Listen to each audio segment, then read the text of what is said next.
Hello, good afternoon, everybody. Thank you, Karen, for that. And give me just a second here. Oh, there we go. Very good. All right, so thank you, Karen. So yes, we are here today to talk about supporting multilingual families of preschoolers during remote learning. Let me just let you know here, and I should just let you know very briefly, right as we were about to start, my internet blipped a little bit. It did something strange on my end, so I actually lost audio for a second. So should that happen again in the next hour, just know that there may be a bit of an issue on my end, though it seemed to have resolved itself very quickly. I just needed to turn my mic back on. Also, while we're talking about it, I just wanted to let you know that I have both a 5-year-old and a 2-year-old coworker upstairs. It is theoretically nap time for the 2-year-old, though I did just hear them running around a moment ago. So you may get a little extra background noise just to remind us that we work in early childhood education. But just to let you know about that. All right, so my name is Tammy King. That is what I look like, though frankly, that's not how I'm looking today. I am a program manager at Early Childhood Professional Learning in Arlington Heights, which is part of the center. If you're familiar with the Illinois Resource Center, we are a sister department in that same organization. So I'm one of the program managers at ECPL, and I've been working in the field of English as a second language and bilingual education since 1999. I was also one of about 60 people, one of the 60 contributing authors to this document that we'll be focusing on today, and it is the ISBE document with regards to remote instruction. In fact, I'll ask you that in just a second. So, in your confirmation email for today, which had the link that you used to actually get on this webinar today, there was also a link where it said in bold it had handouts. And so hopefully you clicked on that and you downloaded this handout before we started today. If you didn't, not the end of the world, but I just wanted to let you know that that is there. We will resend the link to you after today because in fact I'll tell you more about this later, but I added 2 additional handouts to that folder for you. Some things that are literally hot off the presses, or I guess more likely hot off the email from this morning. I'll let you know more about that later, but in the meantime, we will be primarily using this particular handout today. When you download this from the email, or if you have already done so, all of the links on this particular page, so anything here that's in blue, these are all active hyperlinks, so you'll be able to click on them and be taken directly to those particular documents that I'm going to be referencing in today's session. Also, when you go to that handouts folder, you will also see the PowerPoint slides, 3 to a page, and there's also a flyer in there for the WIDA Early Years modules. Again, I'll let you know about that much closer to 1 o'clock. Just this handouts slide, or handouts, what am I talking about? Links handout is the one that you primarily need for the next hour. All right, so to help me as we go through the next little bit together, it would be really helpful to know what your particular role is in your program. So if you would, click on the button that best describes your particular position. If you click Other at the bottom, then I would just ask that in the chat on the left side of your screen, if you're on a laptop or computer, could you just type in what your particular position is? At the moment, it looks like we've got PFA teachers in the lead, but we do have a few expansion teachers as well. No kindergarten folks with us today. We've got some family educators and instructional leaders, and excellent, some administrators as well. Fantastic. Yes, I saw some coaches too. Thank you. Thanks, Tammy and Becky. I saw your guys' name, and I think I saw Kathy too in the list. Looks like we've got some teacher assistants as well. Pre-K, excellent. Okay, DCFS, coach. Jody, could you just do me a favor and tell me what DCLR is? I'm not familiar with that particular acronym. I do know what DCFS is, but DCLR is escaping me at the moment. Very good. Excellent. So we've got about 63 folks on today. Cool. All right. So this is the document that we're going to be primarily focusing on this afternoon, which is the Illinois State Board of Education's remote learning document. Now, if you are on a computer towards the top of your screen, back up where the audio information was, you should see a little person raising their hand. If you have already attended one of my webinars last week or the week before, where we focused on this remote learning document, could you just raise your hand to give me an idea if you've already, I thought so. Okay, there was a number of names that looked familiar to me, but I didn't have a chance to cross-check the lists. All right, so the good news is, there is a little bit that I have from those webinars that I've also included in today's, but there is a good deal of new information as well. So don't worry, you will get new information out of today's session, even if you attended Sandy and mine sessions last week. Cool. Excellent. All right. So then very quickly, for those of you that were not on one of the webinars last week. Oh, thank you, Becky, for letting me know. Excellent. So as you see up here in the corner, get the right arrow here. There we go. See my little life preserver, my little orange life preserver up here. Anything that you see in this circle, oh, thank you, Jody. It will tell you what specifically which links on that handout sheet that I'm referencing. So right now, if you're looking at that handout sheet, the one that has all the links on it, you will see on there links 1A through 1D are what you're looking at on the screen right now. So you'll be able to very easily click on that links handout sheet and be taken to the English, Spanish, Polish, and Arabic versions of this Illinois State Board of Ed remote learning document. It's about about a 60-page document. I did help write this. I primarily helped write the early childhood section, but I also reviewed and gave feedback on the multilingual section of this document as well. All right. Now, how would you rate your knowledge of this particular document? Those of you that were on the call, the webinars last week, maybe you rate it the same as you did last week. Maybe you rate it differently. I don't know. I can't. I won't know for sure what you've clicked. I'm not going to be comparing your answers to last week or anything. So just let me know now, where would you rate yourself? Okay, some folks have read certain parts of this document in detail. Some folks, this is a fairly new document to you. And oh, we have 4 people who have actually read the thing cover to cover. Wow. All right. Interesting. Cool. Okay, thank you. That's really helpful. So here's our agenda for today. It's going to be a little bit different than those other webinars. Got to mix things up just a tad. Well, but there are some similarities you'll see as well. Namely, we're going to be focusing on this ISBE Remote Learning Recommendations document. We're going to take a closer look at some of the key sections, starting off with the executive summary, the introduction, and the overarching recommendations. Then we'll look at the multilingual section in a little more detail, and then we'll dive a little bit deeper into the early childhood section as well. We're going to think about some options and some opportunities to consider, and throughout the next hour, I'm going to give you opportunities to share what you've been doing so that you can learn from each other. And to that end, I wanted to let you know that we will be sending you a document at the end of this webinar that's going to have the text from all of the various chat boxes. So if there's anything that you see fly by that you're like, oh, that's a great idea and I want to come back to that, don't worry. We're going to send that to you afterwards. No need to, frantically take screenshots or anything like that. You will get those chats at the end. You'll also get a link to the recording of this webinar so that you can go back and re-listen to any parts of it that you might want to later on. So where would you rate yourself at this point in your journey with remote learning? And when I talk about remote learning here, I'm talking about your journey in terms of your interaction with your students. So I'm not talking about how comfortable you are with this webinar right now, but rather where are you at with your remote learning journey with your kids? All right, so a lot of people are saying that they're treading water, similar to last week, our other 2 webinars. We'll see if this proves out, but it certainly was the case in the last 2 webinars that I've done on this document that folks rated themselves at the treading water stage.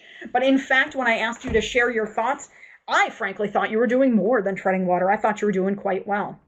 And some really, really powerful and cool stuff going on here in Illinois. So, but thank you for assessing yourselves there.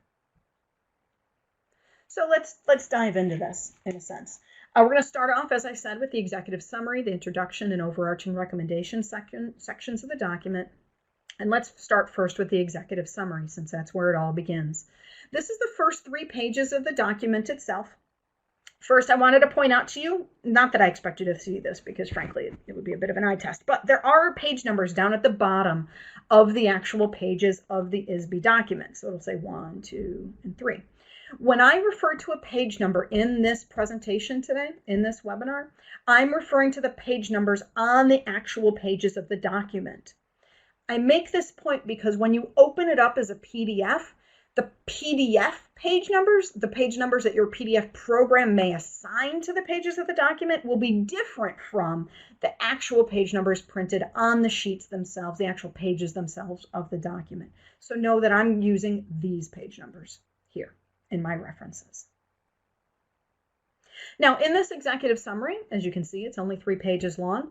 It has some links to some companion documents. These are live hyperlinks that take you right to these supporting documents that might be of use to you, depending on where you're at in your journey of remote learning right now. And some administrators, you might find some of those links extra helpful for you in your positions.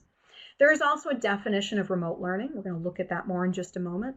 Some essential kind of big picture instructional recommendations and grading recommendations as well in this 3-page section. So here's this definition of remote learning on the very, very first page of the document. And let me just say that when we were first charged with writing this, when they brought the 60 plus of us together online a few weeks ago, goodness, over a month ago now, when they first brought us together, the state was very, very clear with us about how they wanted us to define and think about remote learning. And their definition was much broader than screen time. As you can see here, the definition is remote learning is learning that happens outside of the traditional classroom because the student and the teacher are separated by distance and or time. Remote learning can be real-time or flexibility timed, and it may or may not involve technology. So keep that in mind as we go through the session today. We're not talking about screen time exclusively, and it may not be screen time at all. As we well know, many of our families in Illinois do not have access to devices with unlimited data plans. They may not have access to smart devices at all. Therefore, sending information that's exclusively internet-based isn't going to reach all of our families. Also, we know in many of our families, especially many of our multilingual families, they're multi-generational and maybe multiple ages of children. So you may have one smart device that's being shared across multiple family members. Therefore, your preschool children may not even have access to that screen in any capacity to be able to access information or get online for a Zoom call or anything like that, because it may be monopolized by the high schooler in the family, for example. And understandably so. All right, so here's another key piece I wanted to highlight for you on page 8. So way at the beginning of this document, all means all. Districts must seek to implement remote learning that addresses the needs of all students and families by taking into consideration language, diverse learning needs, home living situation, legal status, access to technology, access to parental support, and access to transportation. Our most vulnerable student populations still need us most. And it goes on to talk about that these recommendations are meant, the need for these is embedded in resilience, critical and creative thinking, and is to ensure that students continue to grow personally, academically, and linguistically. So from the very beginning of this document, the message is clear from the State Board of Education. The charge they gave us was clear when we were writing this. We are talking about every single student in the state of Illinois. We're not just talking about the middle of the room, so to speak. So that's who we're focusing on today. We're primarily focusing on multilingual families, preschool age multilingual families. So let's talk a little bit about the preschool recommendations. Here you see on page 17 the overarching recommendations with regards to time. So for preschool, you'll see that the minimum recommendation in terms of engagement in learning activities per day, the minimum recommendation from the State Board of Education is 20 minutes a day. The maximum is 60 minutes a day, 60 minutes a day. And it's recommended that those 20 to 60 minutes are chunked into 3 to 5 minute increments. No one is expecting, or I should say, the State Board of Education is not expecting us to keep kids engaged in 20 to 60 minute Zoom calls every day or something like that. By no means. They're saying overall 20 to 60 minutes of engagement in learning activities, developmentally appropriate learning activities that can be chunked in 3 to 5 minute increments. Again, not exclusive to screen time. You can also see all the other grade levels as well. So if you're a parent, it might not hurt to take a look at some of those other rows on that chart if that's of use to you if you have school-age kids, just to kind of let you know where things are at. And these recommendations were, we actually were asked to look at time recommendations from a couple of different states before these were pulled together. So here's what I would like to hear from you now at this point, which brought you here today. Would you please share one way that you have supported multilingual preschool families so far? Now, please, please, please type in the box where it says type your answer here. Right below the question, And on my screen, it's in the middle of my screen, and it's a gray box that's covering up the PowerPoint slide right now. Can you type in that box where it says type your answer here? When you're done, hit enter so that we can see your answers. So what's one way that you've supported multilingual preschool families so far? Okay, Zoom, phone conferences, text messages, reading stories, translating activities, sending materials home, type things out in Spanish, newsletters in multiple languages for families, using a teacher assistant to translate things into other languages, sending everything home in multiple languages. Excellent. Okay, so we've got some good stuff that you're doing already to support your families. A lot about translations. I see books provided in Spanish and English. For those of you that are serving kids from other languages, so not necessarily Spanish speakers, please make sure you chime in too if you're providing translations in languages other than Spanish. Oh yes, thank you, Karen, for reminding me. We will be sending this out to you in typed up form, so don't worry, you don't have to read all of these right now. We will send you all of these chats at the end of the session, or after today's session. It won't happen instantaneously, but you will get an email with all of these answers later on. Very good, thank you. And thank you so much for recording your thoughts in that that gray box in the middle of your screen. Just so you know, we'll do a few more of those chats as we go through, and it'll be the same format there as well. Now, this is a good time for me to remember to let you know that you may have come onto today's webinar with some very specific questions to your program and wondering how do you get those particular questions answered. We will have time at the very end of the day today at 2 o'clock for some questions. But if you have questions that are very specific to your particular program, please email covid19@isbe.net. This is a really kind of cool system that ISBE is set up right now, where they're taking emails through this covid19@isbe.net address, and they actually have a process where they forward out those questions to the proper people at ISBE and then get the answer back to you within typically like 1 to 2 days. So it happens pretty quickly. But the reason why they want your questions to funnel through COVID-19 is because they're actually aggregating that data and creating frequently asked question documents and then pushing those out to the field as well. So just know, I'll give you this this email address one more time before we end today, but do know that you do have this as a resource for you as well to get any questions answered that you might have. All right, so let's take a look then. We've kind of talked a little bit about that introductory portion of the document. Let's take a deeper look or closer look at the multilingual education section of the document, which is one of the next sections as we go through it. And specifically, some of the pieces that I wanted to highlight for you today were this, and some of you are already doing this, which was great to see that in your last chat. Home language support. So this is coming from page 24 on the document, and you'll see here that the status is recommending in their guidance document that we use our staff members. So paraprofessionals and teacher aides who might be skilled or fluent in the home language of students, we need to use their expertise, please, and consider having your support staff work with students in terms of creating remote learning activities and use as a resource when communicating with families. Also, you may want to consider tutors. There are college students and others who are home now who may share the native languages of our children. And so there might be a way or a time that you can actually incorporate native language tutoring, whether it be by phone or internet or other means. So consider that as a possibility as well. And then I just wanted to make sure I highlighted this piece as well because this was in the multilingual section of the document.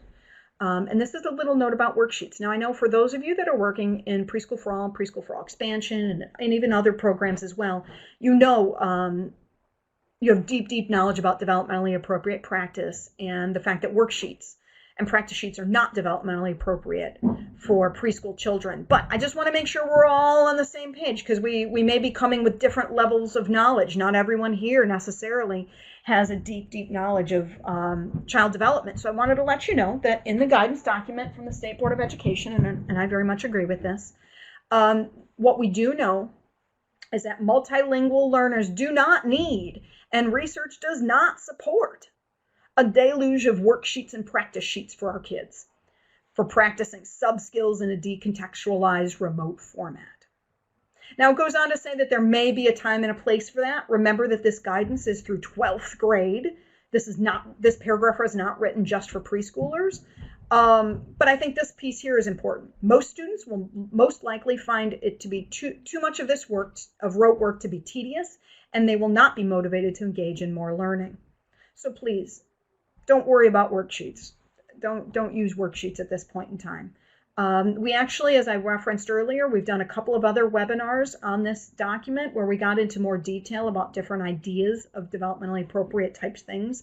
And now those 2 webinars are actually posted both on the early childhood side of the State Board of Ed as well as on our website as well. So if that's something that you would like to access, you can go back and watch those webinars and get some ideas of things that you could be doing. So what can your kids do? If they can't and shouldn't be doing worksheets, what could they do? Well, I wanted to give you this resource if you're not familiar with it. We, here in Illinois, we are what's called a WIDA early years state. And what that means is we have access to a number of different resources, and this is one of them. It's a partnership we have with the WIDA Consortium. And so this is one of the resources available to us. It's completely free. And on your handouts document, it's going to be links 2A and 2B. And what these are documents that actually go through and highlight the kinds of things our students can do, our multilingual learners. What can they do in English? And there's a section that's for ages 3.5 to 4.5. And then there's another section that's for kids ages 4.5 to 5.5. So first, I would say make sure you're looking at the right portion of the document, 4.5, at the right age group. And then know that over here, it focuses on different key uses of language.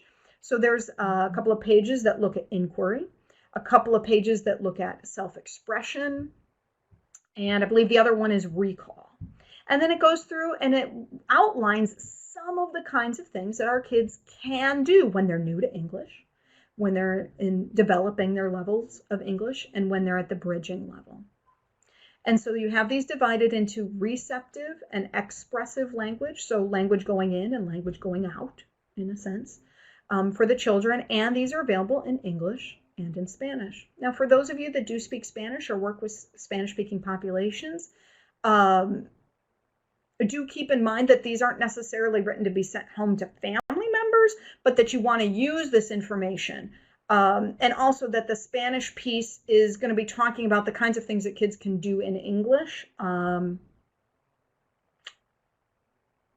through Spanish, if that makes sense. So, but those are available to you in both English and Spanish and on those links that I sent to you.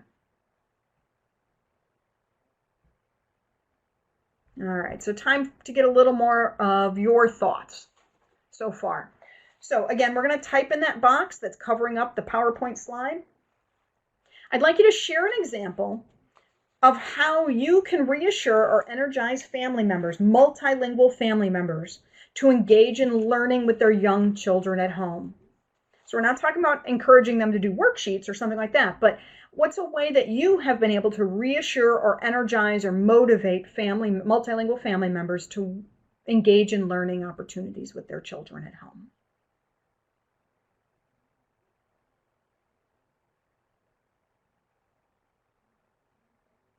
Excellent. So some of the things we've got coming in, again, don't worry, you'll get these in written form later on, but it's great to see some of the things that you're already doing. So positive words, positive reinforcement when they do a particular activity, whether that's something that you talk about in a Zoom call or in a phone call, or if it's positive feedback that you're giving on a Facebook page or some other type of online platform, giving them different ideas, encouraging pretend play. Ooh, I just saw it, but it popped away. Something about daily routines, learning as they're doing family routines. That's huge, huge, huge, huge, huge. Encouraging family members to talk and tell stories as they're doing normal daily stuff. And how much great learning can happen. In laundry alone, we can practice sorting. We can practice talking about sizes. We can practice talking about colors. All sorts of cool preschool type stuff can happen with just doing the laundry. Also, we've got engaging in home language, simple household tasks. Yes, like matching laundry, counting the steps outside or inside. Excellent. Cool. So lots of great ideas that you have already. Cool. Again, we'll get you copies of that later on. So lots of good stuff that you're already encouraging families to do and encouraging them to do more of. So far we've talked about the we talked about the beginning, we've talked about early childhood. Let's just take a brief second before I dive into early childhood. If you have any questions so far on the first two sections or the first two parts that we've already covered, if you have a question, could you put it over in the big chat box? So you'll see that Becky Caldwell just typed in a message a little while ago. If you've got anything to add, if you want to add that down there, you certainly don't have to, but I just want to make sure I address any questions or go back a slide or two. If you need me to do that, I can do that now.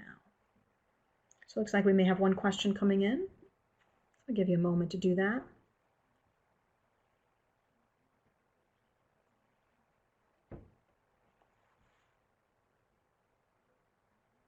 Oh, excellent. Yes, Kathleen, I'd be more than happy to repeat how you want to access this particular document. The easiest way to access this document would be to go back to the email that you used to get on the webinar today. When you go back to that when you go back to that email, there's going to be a section in there that says handouts. Click on the handouts and you'll be able to get to the links document, and then it's going to be in that links document. So it's actually going to be links 1A through 1D, and then yes, Karen will be sending it out to you again after the webinar, but 1A through 1D will be the links that you need to get to this document. 1A is going to be in English, and then B, C, and D are in other languages. All right, cool. Any other questions? All right, looks good. All right, so let's take a look then at the early childhood section. There we go. All right, so this is the early childhood section, starts on page 35, and you'll see here it begins with a general recommendations and best practices section. And this is the piece that I wanted to point out to you. So this is talking about, of course, how families are our children's first teachers. And what we're doing right now is helping them embrace their role as their child's first teacher in a new and evolving way, right? So the goal is that over time, you can see where my arrow is here. This is where I'm going to read. The goal is that over time, the family interactions touch on each learning domain of a child's development. The emphasis again is on play-based family learning experiences, not on the mastery of a finite list of skills. So that means over the course of time, they're going to be touching on the different learning domains. It doesn't have to be all in one day, certainly not in one Zoom call. But over the course of time, we're going to touch on all the different areas of child development. So one of the examples we gave in our previous webinar was a choice board, where families can choose 5 activities out of a choice board of maybe 20, and they can do those over the course of the week, depending on the resources and the time that they have available to them. And that's a great way, not the only way certainly, but certainly a great way to be able to present ideas to family members. Also, this is a very important piece on page 35 as well. It's a little bit below the previous section that we were just looking at. And in this section, it's on communication.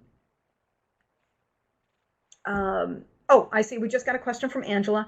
So we have an example of that choice board in the other webinar that we gave, so you can actually see a screenshot of it there. I don't have the choice board itself. It was actually something that was shared with one of my colleagues, but it is on the webinar where you can take a look at it there in the other webinars that we were doing last week and the week before. I see that Karen's going to be adding potentially a comment to that as well.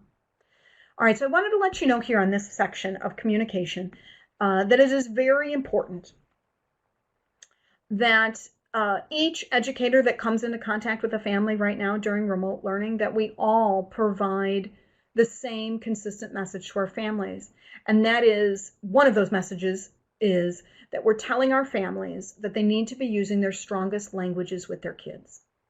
So parents, caregivers, grandparents, aunts and uncles, whomever's living in the home, need to be using their strongest languages with their children. This is true for all families, whether or not that child is identified as an English learner or not. And it goes on to say, towards the bottom of that same section, again, that each family member should interact with children in their strongest language or languages, even if that language is not English, and even if that means that the children may be hearing multiple languages each day. That's totally fine. We have research, study upon study upon study that says It's great for kids to grow up bilingually. It's not a problem for children to be exposed to multiple languages. In fact, that is one aspect of this situation, one giant silver lining in all of this right now, is that all of our children are being immersed in and developing more of their native language right now. And that is fantastic, because we have study upon study upon study that says the stronger our children's home languages are, the easier it will be for them to attain high levels of literacy in English when the time comes for them to learn English literacy. So please, please, please make sure that your families, and encourage your families to be using their native languages at home with their kids, and tell stories and have conversations and have a language-rich environment in whatever languages they have. That's not a problem. In fact, that's a huge blessing and a huge benefit that we have right now. I just want to call your attention very quickly to what Karen just put over in the chat box, that if you're looking for that ISBE Remote Learning webinar that has in it that choice board, and that choice board, by the way, is coming out of, it was kind of riffed off of some stuff from Creative Curriculum, so it might look familiar in that regard. But at any rate, if you want to find those webinars, the recordings are on our website under the Resources tab. And so she has that information there for you, so you can go back and take a look at that later on if you would like. All right, so moving right along.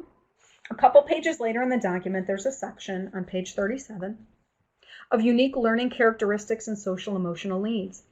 And because the early childhood section, we were tasked with covering birth through 2nd grade, you'll see that we decided to have a column on birth to, I believe it was 3 years old. I'm sorry, I can't read that number. Yeah, birth to 3 is in the first column. Pre-KK is in the middle, and then grades 1 and 2 on the far right-hand side. So let's focus today on the pre-KK column of this particular chart. And we're looking here at the unique learning characteristics of our children. So this may be helpful to you if you're dialoguing with other folks in your program who may not be as familiar with developmentally appropriate practices for our youngest learners. This is a handy chart that you can use in dialoguing with them and letting them know that this is the kind of, these are the kinds of learning activities that are developmentally appropriate and most useful for our children. And those are outlined again here on this document on page 37. I also wanted to point out to you too, one of the big reasons why I included this slide was about the social emotional needs of our children. And so it's talking about in here that we need to make sure we're focusing, of course, on children's social emotional needs at all times, but especially right now in the situation that we're in. So to that end, if you need it, if it's of use to you, I wanted to share this resource with you.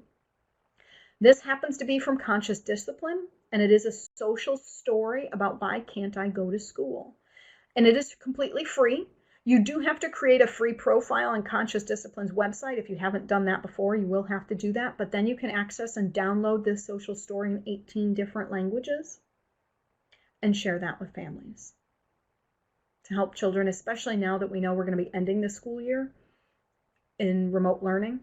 And of course, we don't know what the fall might bring. This social story is broad enough that it could be used now. It could even be used again in the fall if for some reason we still find ourselves in a remote learning situation in the fall or at some other point in time in the future. So it does not mention coronavirus or COVID explicitly, but it talks about sharing of germs and about being healthy and about being sick and such.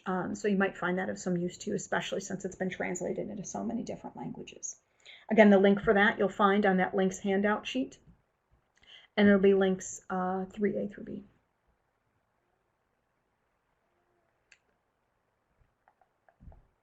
There we go.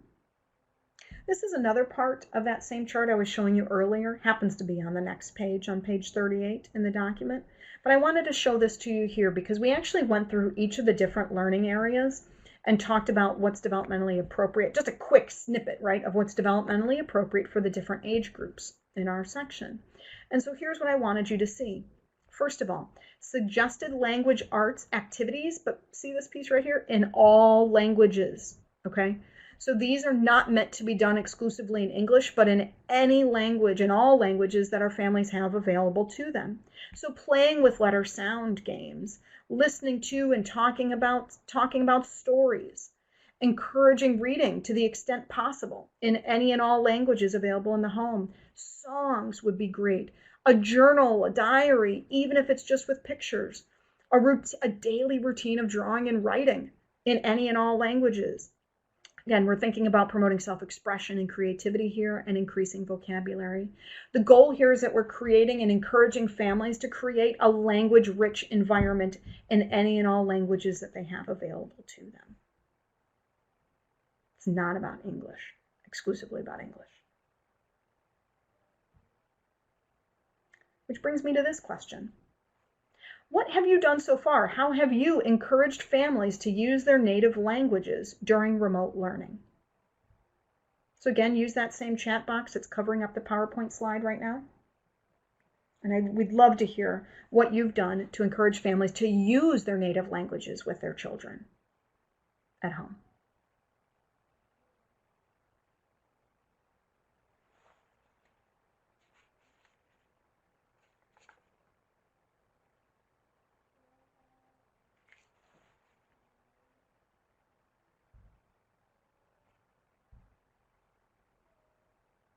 Okay, so we've got a few different things coming in right now. Talking often with their child, reading stories in their home language, reading to children, reading stories in their home language, encouraging, sending videos of activities that they can do, having stories read in the native language.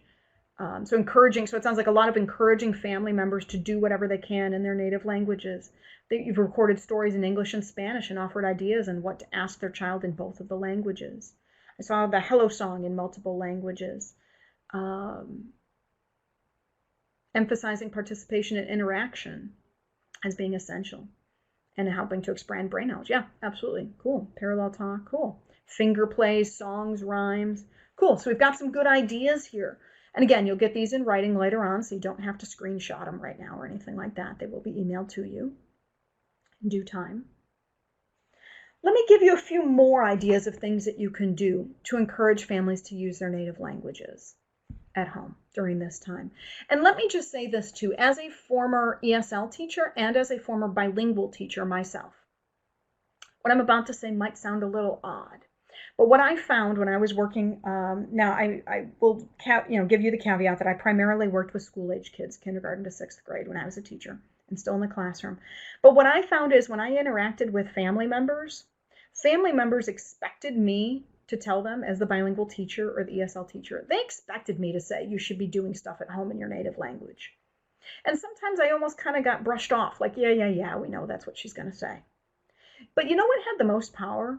Is when monolingual, English-only speaking teachers would tell the very same family members, please, please, please, use the native language at home. Please, please, please tell stories with your children at home. Do everything at home in the native language with your children. That carried so much more weight than anything I could have ever said. Because they expected to hear it from me. They didn't expect it to hear it from someone who only spoke English. Especially when you can add, if only I would have been raised bilingually, then I would be bilingual now. I'd be a bilingual teacher, right? Or a bilingual doctor or lawyer. And the thing to remember to tell our families too is if you want your child to be bilingual, to be a bilingual doctor, to be a bilingual teacher, to be a bilingual engineer someday, they have to stay bilingual. The battle in this country in raising children bilingually is not English. I repeat, the battle is not for English. The children will learn English. The battle is to keep the native language and to stay bilingual long term.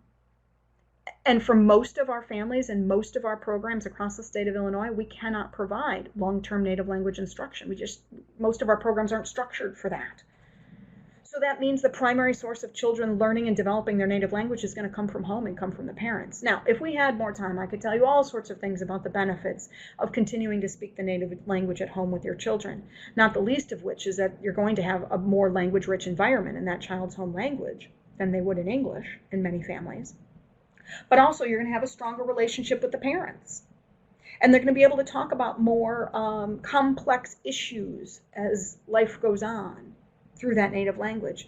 If the parents and the caregivers stop speaking their native language with their kids, what's going to happen in junior high and high school? And I don't know who's got little ones sitting on their lap right now, so I'll kind of talk around this, but how are they going to have those really tough conversations on all those topics that you have to talk to junior high kids about, and even younger sometimes?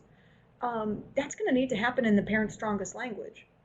So we need to make sure those languages are maintained with the children and that they continue to develop them. So let me give you some resources and some ideas for maybe how you could do that.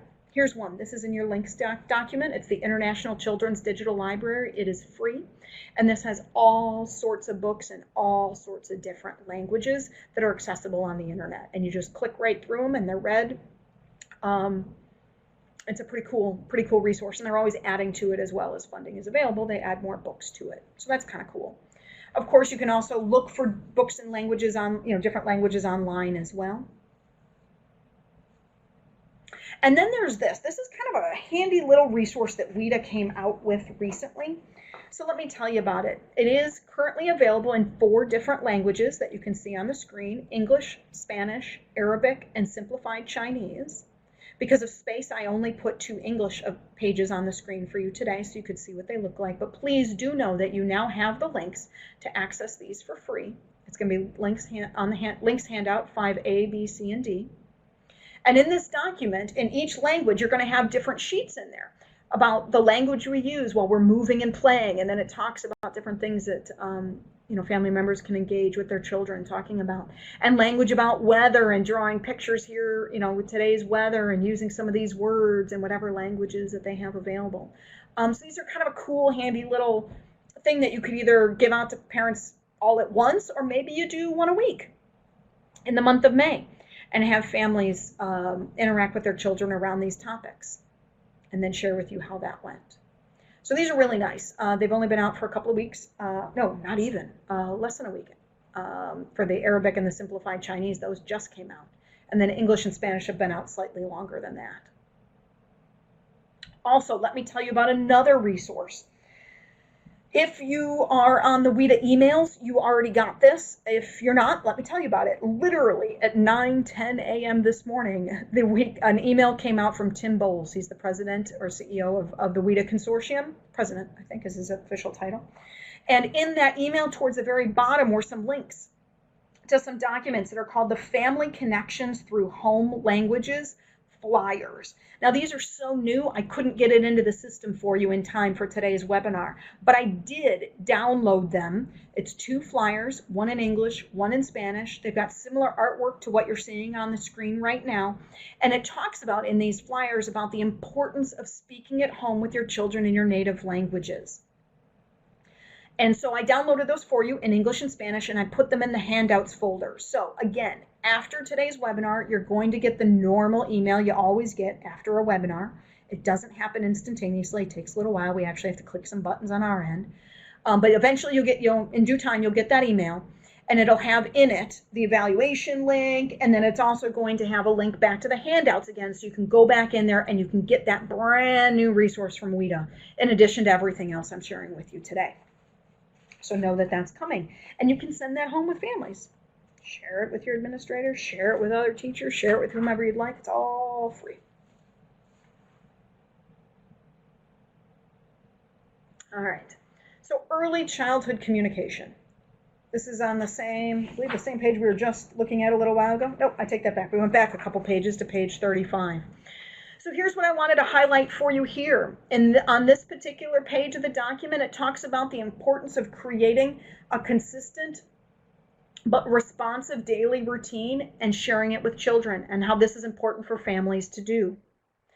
This is a great time right now, 6-7 weeks into remote learning, to revisit this topic with families, because they may have come up with a good, solid, consistent, yet responsive routine back in the beginning that worked for them, but that might all be kind of slowly or quickly falling apart right now. And so they may need some support to rework that consistent daily schedule and figure out how to make it work for their reality now, which may be very different from what it was back when remote learning instruction started a number of weeks ago. I can speak from personal experience on this. I was realizing last week that there was a little more stress, a little more challenging behavior occurring in my home with my 5-year-old and 2-year-old coworkers. And as I was prepping for this webinar, I got to this slide and went, we've had some issues with our daily schedule. It hasn't been working for us. And so we've kind of fallen away from it. And we all know what happens, right? Kids need predictability. They benefit from predictability in their daily schedules. And so, you know what? My husband and I sat down, we tweaked what we've been doing, and things are getting a little bit better now. And the challenging behavior is less than what it had been. So please consider reopening this topic of conversation with families and maybe giving them some supports if they need that. Speaking of which, Illinois Early Learning Project has so much good stuff on their website. If you haven't been there lately, please take some time to peruse it when you have a chance. It's links A, B, and 6A, B, and C on your handout. But what they have here are some specific resources with regards to working with children at home during challenging times. And one of the pieces that you see right here, helping young children with disabilities during a trying time, adding structure and routine. Okay, this says young children with disabilities, but frankly, this information is good for all children in terms of building a consistent, I shouldn't say the word schedule even, right? But predictable routine at home. And then they have a blog post and a list of resources as well that are of particular use and utility right now during this time. So if you haven't checked this out, you may want to take some time to do that. And as a reminder, anything that you see, whenever you see this up on the Illinois Early Learning Project's website where you see the different languages listed at the top, that means you can click on that and automatically have that page turn into the Arabic version of that page, for example, or the Russian version of that page, and so on and so forth. Lots and lots and lots. Most of the things on their website, most of their tip sheets are available in 8 different languages. So it's pretty cool. Jenny, thanks for sharing that you've actually been mailing these tip sheets out to families. Yeah, mailing, emailing, snail mailing. These can be really, really helpful for parents, especially in the other languages. With that being said, if you're sending something home to parents, consider if you're sending it home, for example, in Arabic, on one side, put the English on the other, so that whomever is in the home may be able to refer to the English if that's of use to them. And also for yourself, too. If you see these laying around later on, you'll know what it is if you've got the English on the back. Of course, I'm assuming you don't speak Arabic. Maybe you do. But if you don't, at least then you know what the sheet is if you come across it later on. Awesome. All right. Oh, excellent. Thanks. Suzanne's already doing that anyway, so I'm preaching to the choir. You already know to do that. And Melanie, good. I'm glad you like the International Children's Digital Library link. It's a good resource for you. All right.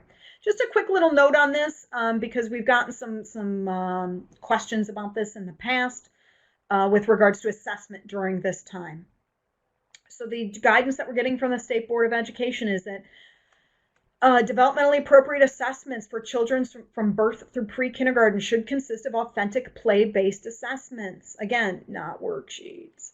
So in a remote learning environment, what's that going to look like? Well, it's going to look like regular communication with family members. And this communication would not be a time to assess skills, but rather it's a time to discuss authentic play-based learning experiences in the home. So again, as we're preparing to close out the school year in this remote learning environment, I just wanted to highlight this for you and let you know that assessments at this point should be focused on conversations around play-based learning experiences, not on assessing skills. All right, so some other resources for you before you get a chance to chat again.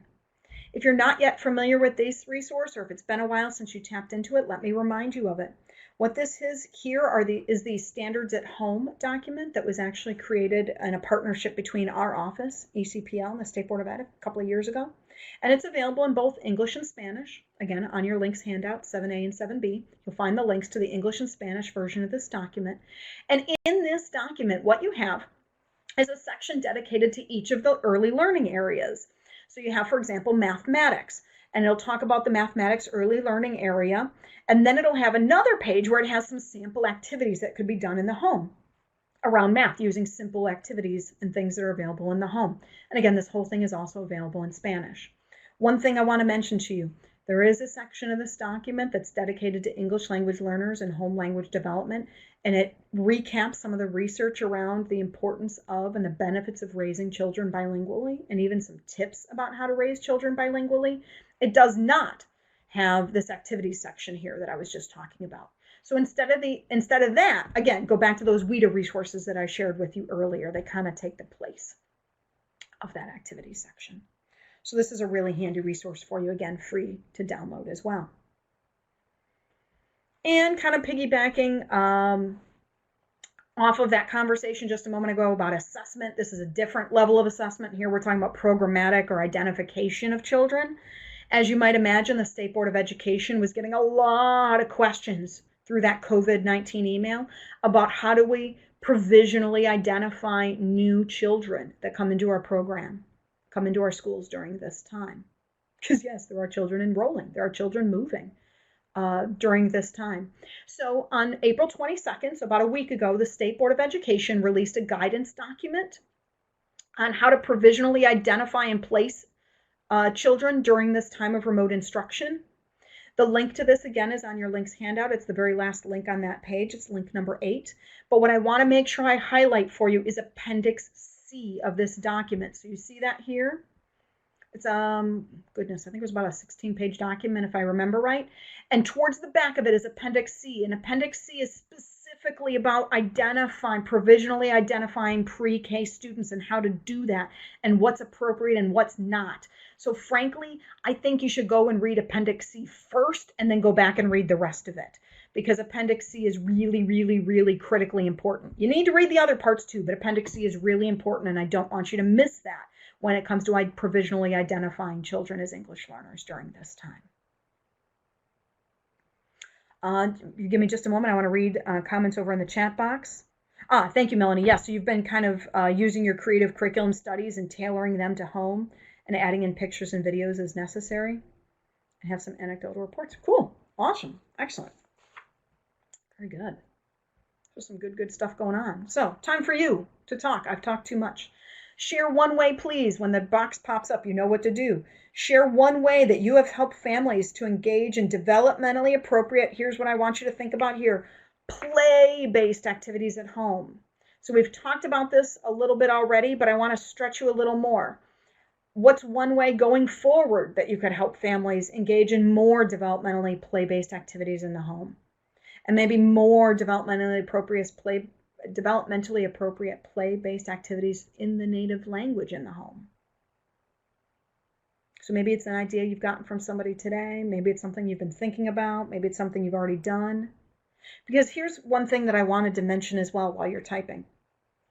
Anything that your children are engaging in at home right now, naturally engaging in terms of play, is in and of itself culturally appropriate, culturally relevant, and even culturally sustaining. I think we could make that argument. Because they're home and they're doing what comes naturally to them. They're in their home culture, their home language. So we don't have to worry so much right now about whether or not their play scenarios and play environments are culturally relevant. That's something I talk about during the regular school year when you have them in your classrooms. But rather, how can we encourage them to do more of what's culturally relevant, culturally sustaining, and culturally appropriate right now? Play-Doh, paint. Ooh, did I just see banana smoothies? I think I saw banana smoothies fly by.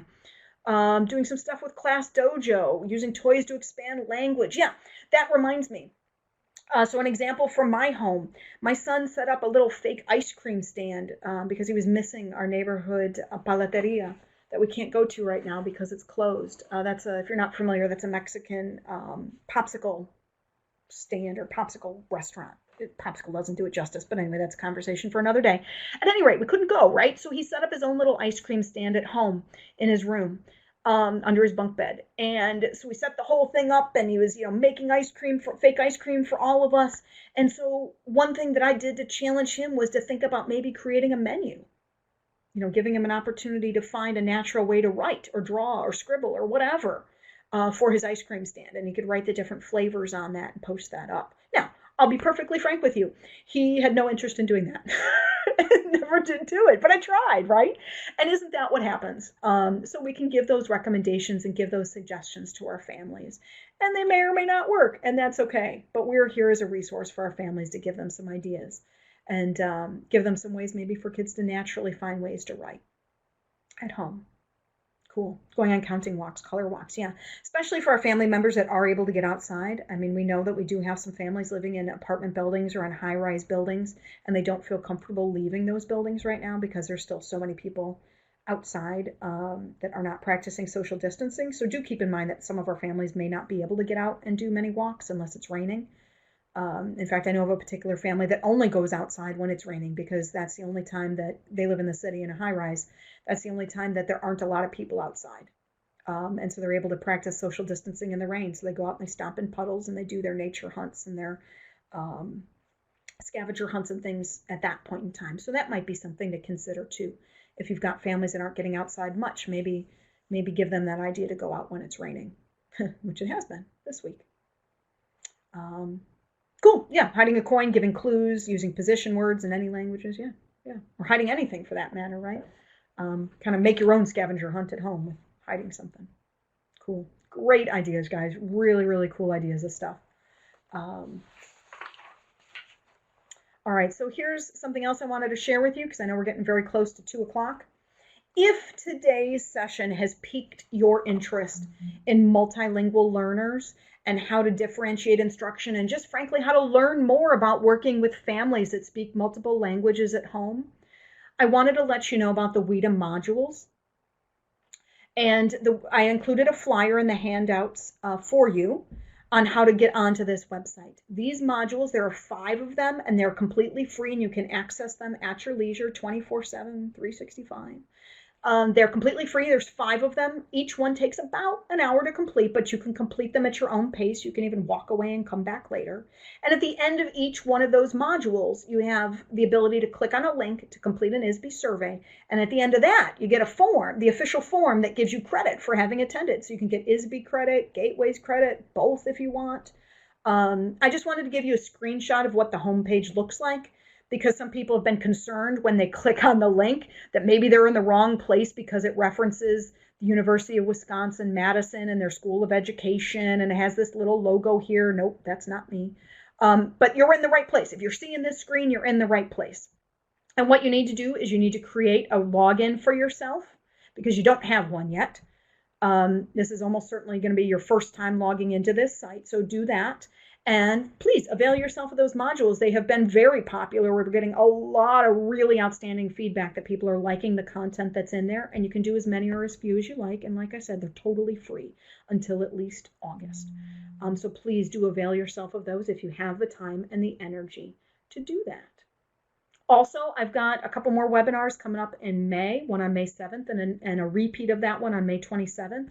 That will be co-presented by myself and Lorena Mancia, Dr. Lorena Mancia from WIDA Early Years. And we're going to be talking about language-focused approaches to engaging with families of multilingual children. And it's through our office, and it's totally free.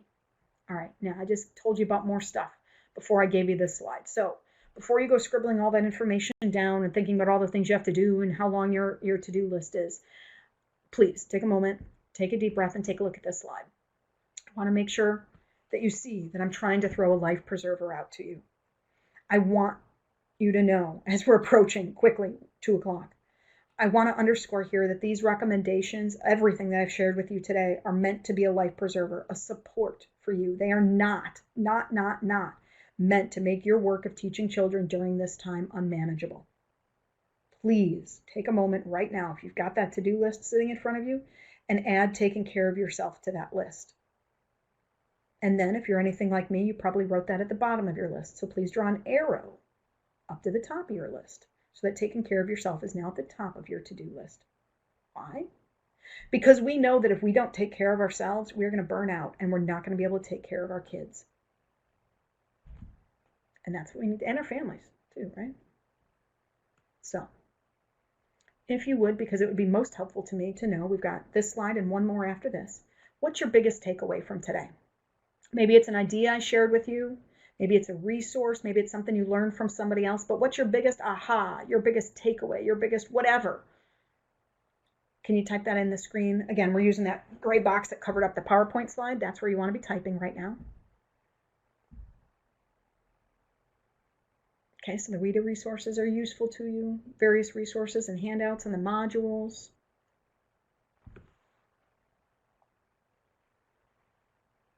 Cool. So lots of good stuff that's going to be helpful to you. Talking to families and sharing the importance of the native language. Awesome. If you walk away with nothing else from today, I'm thrilled if you walked away just knowing that you can encourage families to use their native languages at home. My job is done. I can sleep well tonight.